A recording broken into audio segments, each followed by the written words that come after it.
Thierry Bruand, producteur. Alors ça consiste en quoi? Producteur, ça consiste à avoir une idée. Ah, c'est bien.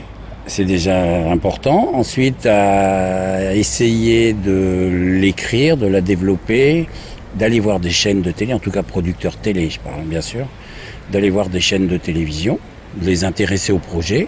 Une fois qu'il y a les chaînes de télévision qui sont intéressées au projet, de monter ce projet, de le tourner, comme ce qu'on fait aujourd'hui, de le monter ensuite, toute la post-production, et puis de le livrer à la chaîne. Voilà, c'est ça le métier de producteur. Est-ce que le scénario était déjà écrit pour Coup de foudre à Bora Bora? Le scénario s'est écrit au moment où l'idée est venue avec Big Band de faire un film suite à la série qu'on avait fait l'année dernière, Al d'Orsay. On s'est dit que la Polynésie était vraiment un lieu intéressant. On avait créé une équipe technique, créé un certain nombre de liens avec beaucoup de gens. Et puis on s'est dit, tiens, ça serait sympa de faire quelque chose à Bora Bora. Donc l'idée est venue de faire Coup de foudre à Bora Bora, qui est une série qui est déjà sur TF1. Et quand on en a parlé à TF1, bien sûr, ils ont trouvé que c'était une idée géniale. Coup de foudre à Bora Bora, c'est quoi de plus magnifique? Oui, parce que tout le monde connaît. Tout le monde connaît Bora Bora. La prochaine, je pense qu'un jour, ça sera Venise. Mais pour l'instant, à part ces deux villes, je ne vois pas où on pourrait le faire.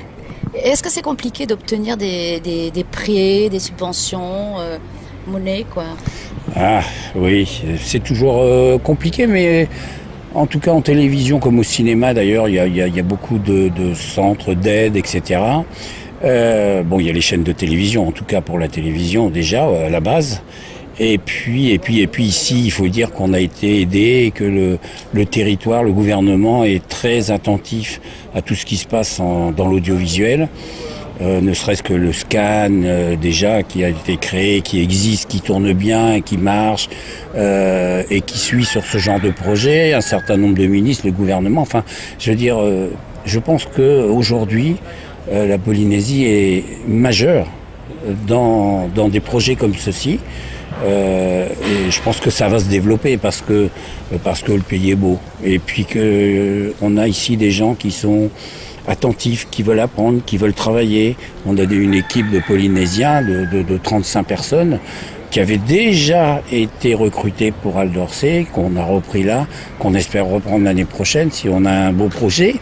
Et puis il y a du matériel ici maintenant, il y a tout.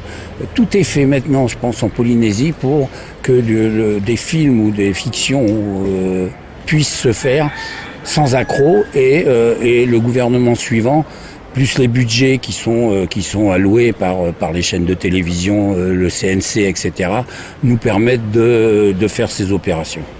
Justement, là, on parle toujours de l'exception culturelle française. Est-ce que justement, ça fait partie des aides? Oui, l'exception culturelle française, oui, c'est vrai. Oui, l'exception culturelle française, c'est exact, mais il ne faut pas se tromper. Il y a beaucoup de pays aujourd'hui qui font des crédits d'impôt pour attirer les tournages et tout. Vous allez dans le monde entier. Ici, aujourd'hui, on peut aller, puisque ça avait été proposé par TF1, d'ailleurs à l'île Maurice, ou en Martinique ou à Saint-Martin, plus pas aujourd'hui, mais ça l'était. Ça serait un autre film. Ça l'était en ce temps-là, en tout cas. Où il y a beaucoup d'aide aussi, d'aide locale. Et donc je pense qu'aujourd'hui, l'audiovisuel c'est plus une exception culturelle française. Voilà, la Polynésie doit se positionner avec des professionnels compétents et formés.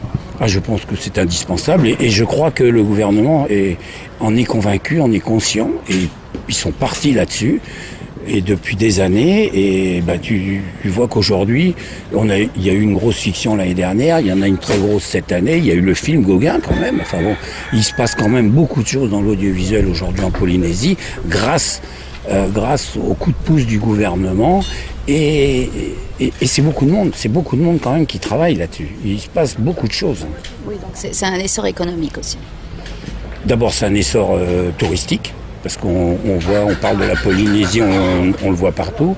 C'est un essor économique parce qu'effectivement, ça représente d'énormes budgets qui sont investis sur le territoire. Le film Gauguin, je ne sais plus combien de centaines de millions.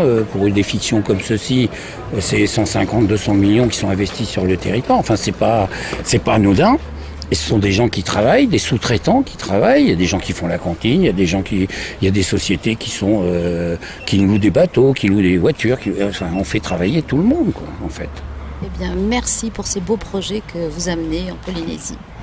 Ah ben, rendez-vous au prochain. Le prochain doit être très beau. Merci, j'en serai, j'y compte bien, j'irai voir. Oui, on vous attend.